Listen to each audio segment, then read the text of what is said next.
오늘 신명기 17장은 말씀의 범위가 좀 넓습니다. 그리고 좀 복잡한 내용을 가지고 있습니다.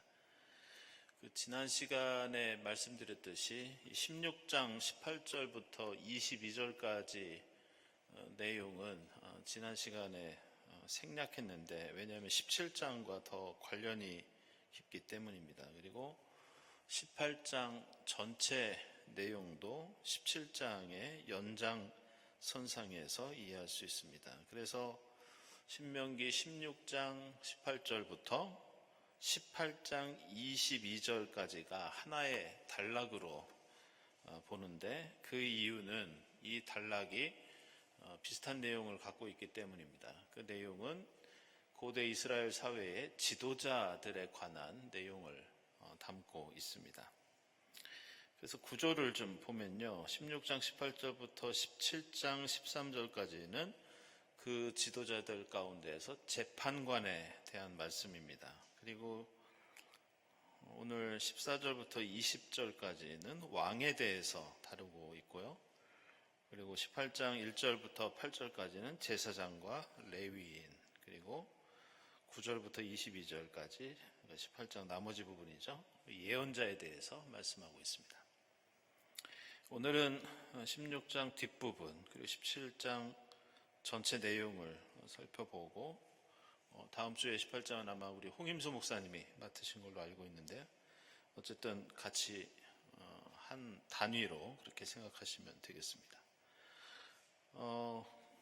16장 하반절은 공정한 재판을 해야 한다는 그런 내용이 나옵니다. 공정성을 잃어서도 안 되고, 사람의 겉모습을 보고 판단해도 안 되고, 그리고 뇌물을 먹어서도 안 된다. 오늘 말씀이 지금 역사적으로 보면 이때가 기원전 13세기입니다. 지금부터 대략 한 3200년 전 고대 사회를 배경으로 하고 있는데, 자세히 읽어보면 현대 사회가 겪고 있는 문제와 어떻게 그렇게 비슷한지 모르겠습니다. 무슨 얘기냐? 결국 공평과 정의의 문제는, 그것이 수천 년 전 고대 사회나 21세기를 살아가는 우리에게나 대단히 중요하고, 또 공평하고 정의롭게 재판하고 사회를 이끌어가는 것은 그때나 지금이나, 그리고 아마 앞으로도 수백 년, 수천 년이 지나도 마찬가지일 것이다, 이렇게 생각할 수 있습니다. 그만큼 인간은, 고대인이나 현대인이나 미래인이나 인간은 인간이다. 게다가 16장 21절 보시면 하나님의 제단 옆에 아세라 목상 같은 우상을 두고 하나님과 함께 섬기지 말라, 이렇게 명령합니다. 그랬을 때 겪는 이 처벌이 얼마나 무시무시하게 나오는지 저희가 방금 읽었습니다. 그래서 17장 3절 이하에서도 다른 신을 섬기거나 하늘에 있는 별이나 달, 거기다 절하는 역겨운 일을 해서는 안 된다, 이렇게 나오죠. 공평과 정의뿐만이 아니라 이것도 마찬가지입니다. 단순히 구약성경 당시에 옛날에만 일어났던 일이 아니라, 지금 우리가 첨단 과학 시대를 살아가고 있다고 자랑하고 있는데, 우리 주변을 보면 온통 주술과 미신, 사이비 종교가 판을 치는 현상을 21세기에도 역시 볼 수 있습니다. 그래서 비록 수천 년의 시간 차이는 있지만 인간은 시대를 초월해서 연약하고 어리석기는 마찬가지다. 그리고 아마 앞으로도 계속 연약하고 어리석은 존재로 살아갈 수밖에 없는 것이 이 에덴 동산을 벗어난 인간의 숙명이 아닌가. 그래서 우리는 하나님 없이는 제대로 설 수 없다. 이런 이유로 오늘 신명기 17장의 바탕에는 인간은 그 사람이 왕이든지 재판관이든지 제사장이든지 예언자든지 이렇게 부족하고 연약하기 때문에 하나님을 의지할 수밖에 없다는 것이 그 밑바탕에 깔려 있습니다. 오늘 17장 1절부터 내용도 우리가 되새겨야 할 중요한 교훈이 등장합니다. 여기 지금 제물을 드리고 예배 드릴 때 흠이 있는 것을 드리면 안 된다, 이런 경고가 나옵니다. 오늘 말씀에서 흠이 없다는 것은 구약시대 때는 제물을 드렸기 때문에 당연히 하나님께 드리는 제물이 결함이 있어서는 안 된다, 온전한 제물을 드려야 된다, 이런 뜻이죠. 그런데 지금 우리 시대에는 이 제물을 드리지 않기 때문에 사실은 이것은 예배 드리는 사람에 관한 말씀으로 우리가 다시 해석할 수 있습니다. 그런데 그렇게 되면 의미가 달라집니다. 이 흠이라고 하는, 흠이 있다라고 할 때 흠이라는 히브리어 단어가 멈이라는 단어입니다. 좀 특이한 발음인데, 이 단어가 재물과 연결이 되면 흠, 결함, 상처, 이런 뜻이 되는데요. 이게 사람에게 적용이 되면 의미가 달라집니다. 그 뜻이 온전하다, 성실하다, 일관성과 지속성이 있다, 이런 의미로 바뀝니다. 따라서 17장 1절의 현대적인 의미는 예배드리는 자는 그 사람의 몸과 마음과 태도가 온전해야 한다. 우리가 드리는 예배의 행위가 성실해야 하고, 무엇보다 그 예배는 지속성이 있어야 하고 일관성이 있어야 한다. 결국 예배는 우리의 합당한 삶이 예배드리는 행동과 함께 동반되어야 하고, 그것은 일회성이나 즉흥적인 행위가 아니라, 간혹 생각하다가 오늘 한번 예배 드릴까, 이래서 드리는 예배가 아니라, 오랜만에 교회나 한번 가볼까, 이게 예배가 아니라 평생 꾸준히 고통 가운데 순례하듯이 일관되고 규칙적이고 지속적인 일이 흠이 없는 하나님을 향한 제물, 헌신, 예배라는 그런 뜻입니다. 오늘 신명기 17장 중에서 가장 중요한 부분은요, 이 14절부터 이어지는 왕에 대한 모세의 충고입니다. 항상 성경에는 그 가장 중요한 부분을 찾을 때 한 가지 특징이 있습니다. 제가 아까 16장 뒷부분부터 18장 끝까지가 하나의 단락이라고 하는데, 고대 사회에서는 보통 이렇게 일렬로 쭉 세워놓고 가운데다가 놓는 말씀이 대개는 제일 중요한 말씀을 중앙에다가 놓습니다. 우리가 영어로 글쓰기 하면 결론이나 중요한 말을 먼저 시작을 하고, 우리말로 글을 쓰면 결론을 뒤에다 쓰죠. 그것처럼 고대 히브리어의 글쓰기는 중앙에다가 놓을 때가 많이 있습니다. 그래서 오늘 이 단락을 쭉 펼쳐보면 이 왕에 대한 내용이 중앙에 등장합니다. 여기에는 이 히브리어로 르야르베로 시작되는 부정적인 명령이 3번에 걸쳐서 나옵니다. 먼저 16절에 군말을 많이 갖지 말라. 그리고 17절에 많은 아내를 두지 말라. 마지막에 17절 하반절 보면 은과 금을 너무 많이 가지지 말아라. 그리고 이어서 긍정적인 명령이 나옵니다. 대단히 중요하죠. 18절에 말씀을 옮겨 적어서 평생 옆에 두고 읽으면서 하나님 경외하기를 배우고 실천하라. 조금 이따 말씀드리겠지만 이 부정적인 명령과 긍정적인 권고는 서로 보충하고 보완하는 그런 관계가 되겠습니다. 먼저 무엇인가 하지 말라는 3가지 충고는 일반적으로 이 내용이 당시에 고대 중동의 왕들이 누리던 일과 관련이 있습니다. 당연히 왕이라면 군마가 많았고 또 더 많이 가지려고 노력했습니다. 그리고 많은 아내를 거느렸고, 그것은 금은 보화도 마찬가지입니다. 그래서 오늘 신명기 말씀은 이런 뜻을 갖고 있습니다. 세상의 왕이 모든 것을 누리고 산다고 해도 너희만큼은, 이스라엘의 왕만큼은 달라야 하지 않겠느냐. 결코 그들과 같아서는 안 된다.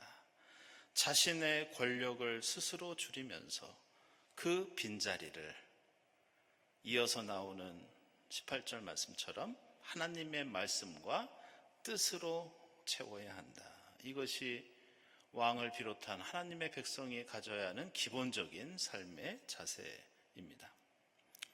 그래서 고대 중동에서는 왕 한 사람에게 사법, 행정, 입법 그리고 종교적인 권력까지 집중되었습니다. 그런데 16장부터 18장까지 이어지는 오늘 이 신명기 말씀을 보시면 앞에서 언급한 대로 이스라엘은 아무리 왕이라 하더라도 이 모든 권력을 혼자 부리지 못합니다.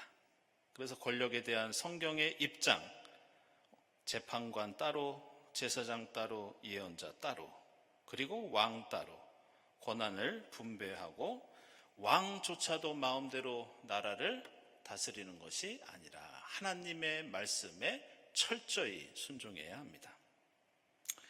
여기에는 중요한 신학적인 의미가 있는데 고대 중동의 다른 나라 왕들이 그런 권력을 누릴 수 있었던 것은 그들이 신이나 신의 아들로 여겨지는 경우가 많이 있었기 때문입니다. 그러나 하나님을 믿는 신앙 안에서는 그 누구도 하나님이나 하나님과 비슷한 존재조차 될 수 없다는 것이 하나님을 믿는 신앙의 핵심 중의 핵심입니다. 그래서 앞에서 말씀드렸듯이 인간은 그저 연약하고 어리석은 존재일 뿐입니다. 아무리 공부를 많이 하고 아무리 대제국을 건설해도 그저 가련한 죽을 수밖에 없는 하나님 앞에서 죄인인 인간일 뿐이다. 인간이 스스로 신으로 여겨지고 신의 아들로 여겨지면서 하나님 못지않은 권력과 권한을 누린다면 그것은 잘못된 것이다. 그런데 이스라엘 역사를 보면 방금 말씀드린 것과 관련해서 이 모세가 광야에서 지금 이렇게 강조하는 이런 내용이 나중에 제대로 지켜지지 못하고 이스라엘 사회에 엄청난 비극을 가져왔던 것을 볼 수 있습니다. 사실 보통 구약성경에 39명의 왕들이 등장하는데요. 거의 대부분의 왕들이 한 3명 정도 빼고는 그런 비극적인 그런 상황을 바로 이 점 때문에 맞이했습니다. 그 중에 한 명이 우리가 잘 아는 열왕기상 10장과 11장에 등장하는 다윗의 아들 솔로몬입니다. 한마디로 솔로몬은 이스라엘 역사상 오늘 모세가 경고했던 것처럼 가장 많은 군마, 가장 많은 아내, 가장 많은 금은 보화를 가졌던 사람이었습니다.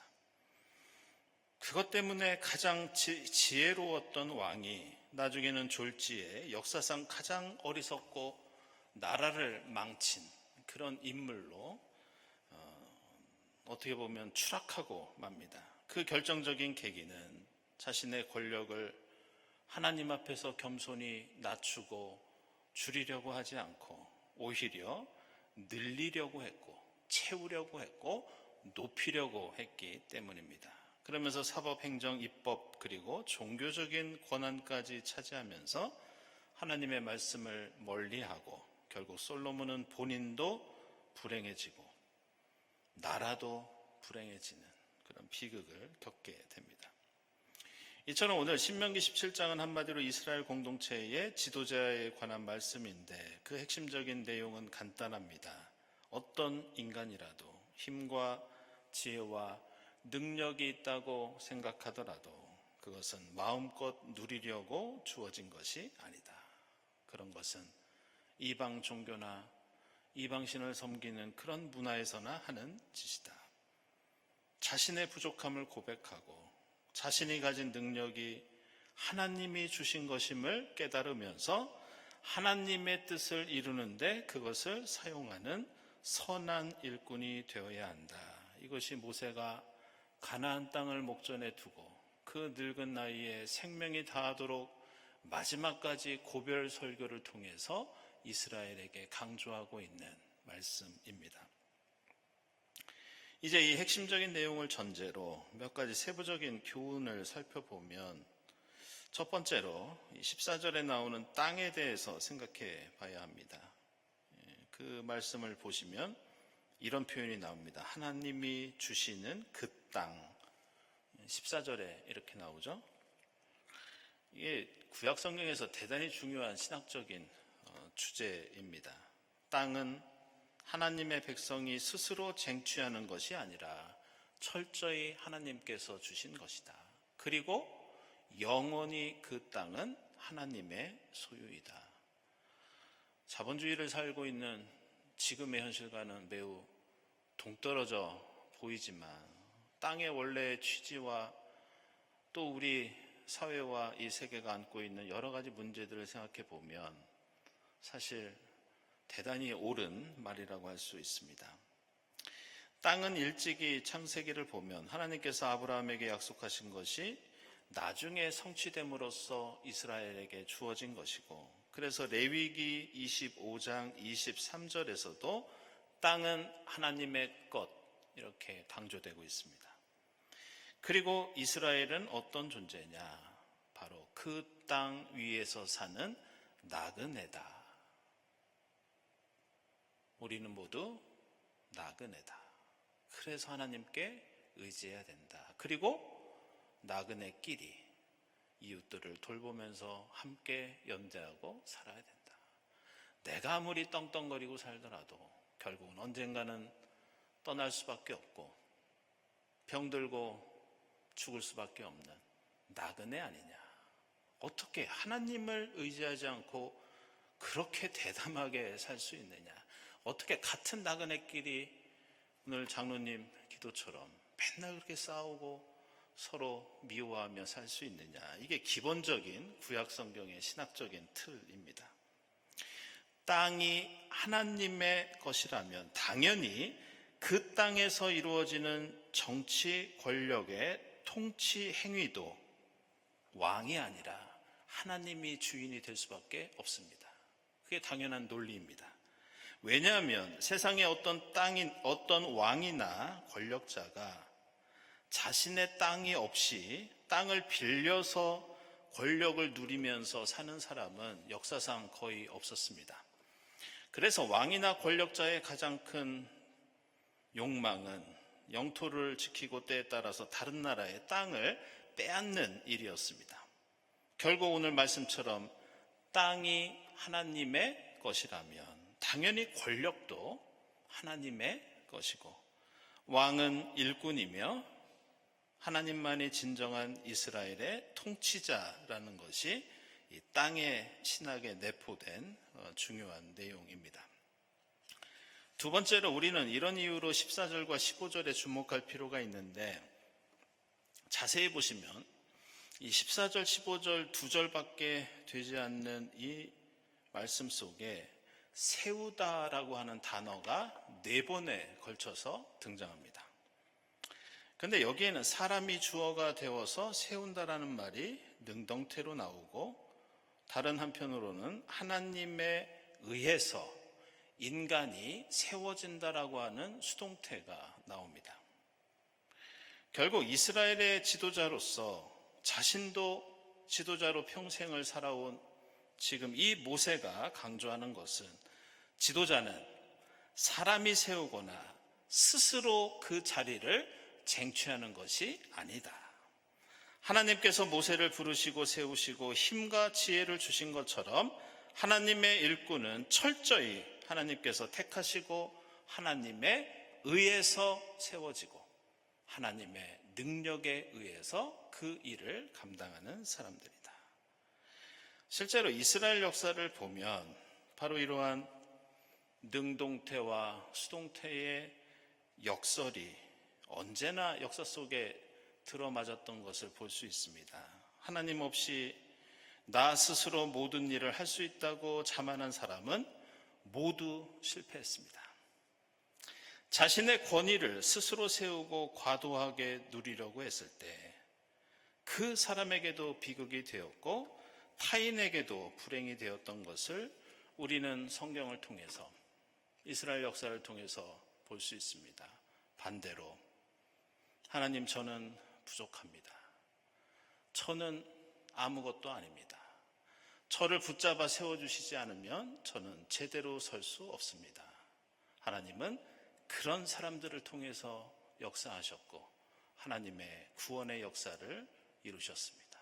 따라서 성경을 읽으면서도 내가 잘났다고 생각하고 내 힘으로 설 수 있다고 이야기하는 것은 참으로 안타까운 일이고, 이 성경 말씀에 따라서 우리가 살아갈 때에만 연약하고 부족한 우리가 온전히 이 땅 위에 설 수 있다는 것, 이것이 오늘 이 짧은 2절 말씀 속에서 우리가 느낄 수 있습니다. 세 번째로, 이러한 맥락에서 한 가지 참고로 알아야 할 내용이 있는데요. 그것은 17절에 나오는 아내를 많이 두지 말라는 그런 말씀입니다. 우리는 이 명령을 호색하지 말아라, 이런 뜻으로 주로 받아들이는데, 여기에는 지금까지 계속 강조하고 있는 17장 전체의 내용과 관련이 있습니다. 오늘 본문에 군말을 많이 갖지 말아라, 은금을 많이 소유하지 말라는 말씀은 모두 왕의 권력과 관련이 있고, 이것은 아내를 많이 갖는 문제도 마찬가지입니다. 왜? 당시 고대 중동에서는 국제 결혼이 대단히 중요했습니다. 특별히 왕에게 국제 결혼은 중요한 그런 문제였습니다. 왜냐하면 아내를 둠으로써 아내의 아버지가 왕으로 있는 나라와 외교 관계를 맺는 일이 많이 있었습니다. 따라서 결혼을 통해서 다른 나라와 수교를 하거나 화친을 꾀하는 일들이 많이 있었습니다. 그래서 당대 왕에게 아내가 많다는 것은 물론 개인적인 육체적인 욕망과도 관련이 있지만, 다른 한편으로는 그 아내를 통해서 주변 나라와 외교를 강화한다는 그런 뜻도 있습니다. 아시는 것처럼 후대에 솔로몬 왕이 바로 그랬고, 그리고 나중에 오므리 왕도 마찬가지였습니다. 따라서 이 말씀은 17장의 다른 부분처럼 나라를 운영하는데 세상의 이치와 전략에 너무 의존하지 말아라. 오직 하나님만을 믿고 따르고 의지하면 결혼을 통해서 이방 족속과 화친을 맺지 않더라도 나라가 잘 되고 안녕을 찾을 것이다. 금은 부화를 의지하지 않고 군말을 의지하지 않는 것처럼 인간의 외교적인 능력, 정치적인 능력을 의지하지 말라는 그런 뜻입니다.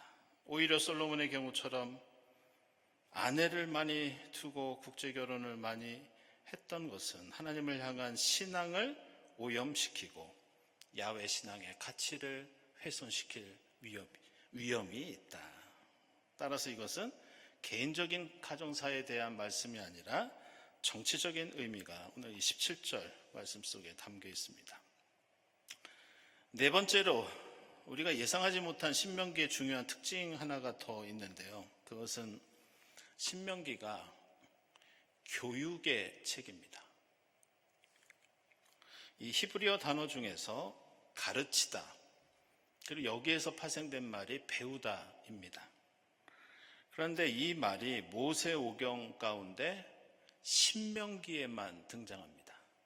그런데 그냥 신명기에만 등장하는 것이 아니라 신명기 4장 1절, 5절, 10절, 14절, 5장 1절, 31절, 6장 1절, 11장 19절, 14장 23절, 그리고 오늘 우리가 읽은 17장 19절, 그리고 18장 9절, 20장 18절, 31장 12, 13, 19, 22절까지 대단히 많이 등장합니다. 창세기, 출애굽기, 레위기, 민수기, 신명기에서 가르치고 배우는 단어가 오직 신명기에만 나오는데 대단히 빈도가 큰 그런 비중을 차지합니다. 그렇다면 도대체 모세는 백성들을 향해서 무엇을 가르치고 배우라고 이처럼 강조하고 있는 것인가? 이것은 아시는 것처럼 세상의 지식이 아니라 하나님의 말씀을 열심히 배우고 가르치라는 뜻입니다. 그래서 신명기에서 교육을 강조하는 것은 말씀, 율법, 하나님의 뜻입니다. 하나님의 진리를 탐구하는 즐거움, 그것을 통해 늘 새로워지고 성장하는 우리의 믿음. 이것은 지금을 살고 있는 우리 그리스도인의 덕목 같지만 놀랍게도 수천 년 전부터 모세 시대부터 강조되었던 하나님을 믿는 신앙의 기본 중의 기본입니다. 그래서 마지막 다섯 번째로 중요한 것이 이 신명기 17장 18절과 19절입니다. 말씀 보시면 왕위에 오르는 사람은 성경을 직접 필사해야 합니다. 그리고 자신이 직접 쓴 그 말씀을 평생 옆에 두고 배우면서 묵상하고 지켜야 합니다. 그런데 여기 18절에는 중요한 표현 하나가 등장합니다. 그게 율법책이라는 단어입니다. 이 단어는 원래 히브리어로 미스네 하토라 이렇게 얘기합니다. 여기서 하토라가 토라, 율법이라는 말인데요. 그냥 율법책이라는 뜻이 아니라 이것을 풀어서 직역하면 율법의 복사본, 율법의 등사본 이런 뜻입니다. 근데 그때는 인쇄 기술이나 이런 게 없었기 때문에 손으로 베껴서 쓰는 또 다른 책을 이렇게 말합니다. 그런데 이 단어를 헬라어로 번역을 하면 어떻게 되느냐? 듀테로노미온 이런 단어가 되는데 제가 전에 강의할 때도 말씀드렸듯이 듀테로노미온은 신명기라는 책의 이름입니다. 그래서 신명기라는 책의 이름은 바로 두 번째 율법 이런 뜻인데 원래 율법이 있다면 그것을 일일이 손으로 적어서 필사한 두 번째 율법.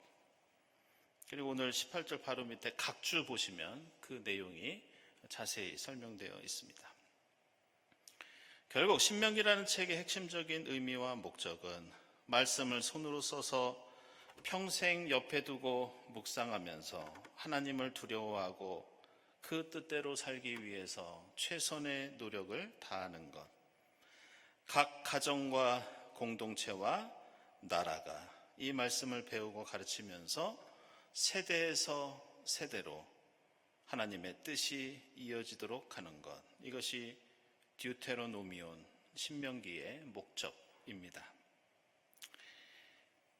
결론의 말씀을 드리겠습니다. 우리는 하나님의 말씀을 철저히 지키는 것을 종종 오해할 때가 있습니다. 우리가 하나님의 말씀을 철저히 지키고 순종하며 사는 것이 때로는 내 자유를 제한하는 것이 아닌가. 마음대로 하고 싶은 것을 못하게 하는 불편한 것이 아닌가 이렇게 생각할 때가 있습니다. 그런데 놀랍게도 성경은 이에 대해서 전혀 다르게 말씀하는데 그것이 바로 열왕기상 2장 3절 이하에 나오는 다윗이 그 문제 많은 솔로몬에게 유언하는 장면이 나옵니다. 그 말씀 보면 이제 우리는 깨닫습니다. 아버지가 마지막으로 남긴 그 말씀대로 살지. 물론 그것은 더 거슬러 올라가서 모세가 신명기에서 했던 그 말씀을 명심 좀 하지 이렇게 생각할 수 있습니다. 그 유언에서 다윗이 이렇게 말합니다. 너는 하나님의 명령을 지키고 모세의 율법에 기록된 대로 주님께서 지시하시는 길을 걷고 주님의 법률과 계명, 주님의 율례와 증거의 말씀을 지켜라. 제가 방금 읽어드린 이 유언을 다윗의 표현을 좀 자세히 보면요. 놀라운 특징이 보입니다. 얼마나 다윗이 중요하게 여겼으면 아들 솔로몬에게 얼마나 이것을 당부하고 싶었으면 지금 이 짧은 유언 안에 비슷한 말씀이 계속 반복됩니다. 솔로몬이 지켜야 하는 것은 하나님의 명령, 모세의 율법, 주님의 지시, 주님의 법률, 주님의 계명, 주님의 율례, 그리고 증거의 말씀입니다. 아버지가 아들에게 한 단어로만 얘기해도 충분한데 그것을 살짝 표현을 바꾸면서 7번이나 반복해서 강조하고 있는 게 솔로몬을 향한 다윗의 유언이었습니다. 그런데 다윗은 자신이 왕으로 살아온 경험에 비추어서 이 말씀을 지키면 솔로몬, 너의 권력과 너의 자유가 제한된다, 축소된다, 결코 이렇게 말하지 않습니다.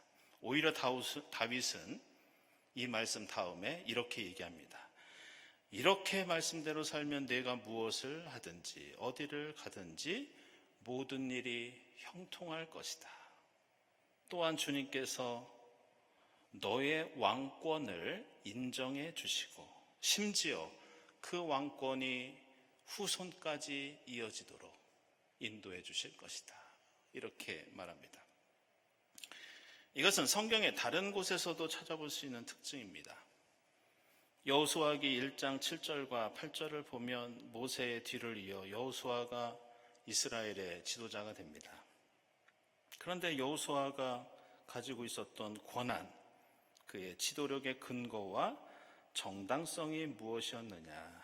그것은 그 개인의 능력이 아니라 율법을 읽고 순종하는 삶. 그것이 여호수아를 여호수아로 만든 일이었습니다.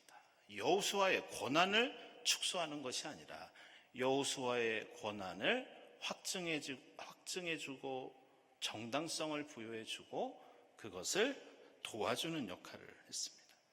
열왕기하 22장과 23장에 묘사된 요시야 왕도 마찬가지입니다. 성전에서 발견된 율법을 지키고 백성들에게도 알려서 함께 그 말씀에 순종했다, 이렇게 나옵니다. 그런데 요시야는 그 말씀을 지킴으로써 권력과 자유가 제한된 것이 아니라 오히려 그 순종을 통해서 그의 왕권은 하나님에 의해서 확고해지고 이스라엘이 그 어느 때보다 형통했던 것을 우리는 알 수 있습니다. 사랑하는 여러분, 이것은 예수 그리스도도 마찬가지셨습니다. 그는 하나님의 아들이면서 메시아이자 유대인의 왕으로 칭함을 받았습니다.